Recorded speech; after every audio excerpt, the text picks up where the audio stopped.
হয় বাইদেউ, আমাৰ ইয়া হ'ল আমাৰ চামগুৰি সত্ৰ। আমাৰ এই চামগুৰি সত্ৰখন আহোম ৰজা চক্ৰধৰ সিংহনীয়ে প্ৰতিষ্ঠিত সত্ৰ। এতিয়াই প্ৰথমজন সত্ৰাধিকাৰ আছিলে চক্ৰপাণি আতা। সেই চক্ৰপাণি আতাৰ ওচৰত আহোম ৰজা চক্ৰধৰ সিংহই শৰণ লৈ এই সত্ৰখনি প্ৰতিষ্ঠা কৰিছিলে। এজোপা চামগছ আছিলে, সেই চামগছজোপাৰ তলতে সত্ৰখনি প্ৰতিষ্ঠা কৰাৰ কাৰণে নাম দিছিলে চামগুৰি সত্ৰ। আৰু সত্ৰখনৰ মূল বৈশিষ্ট্য হৈছে জগতগুৰু শ্ৰীমন্ত শংকৰদেৱৰ মুখাশিল্প। গুৰুজনাই তাহানি 500 বছৰ আগতে নগাঁও জিলা বৰদাত প্ৰথম চীনা যাত্ৰাত মানুহজনী মুখাগ্ৰহ কৰিছিল। আৰু সেই পৰম্পৰাটো একাধিকমি চলি আহোঁতে 2003 চনত আমাৰ পিকে এৱাৰ্ড পালে সংগীত নাটকীয় মতে এই সন্ধিয়া তাম্ৰপত্ৰ।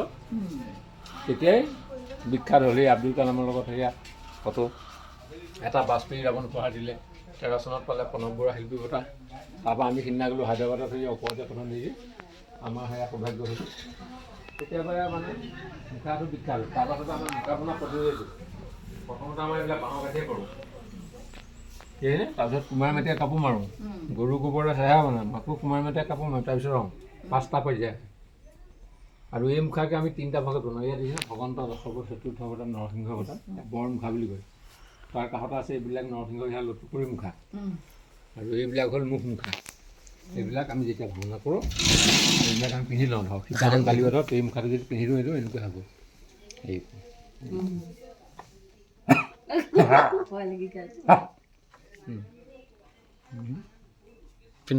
এইবিলাক হ'ল মুখা শিল্পৰ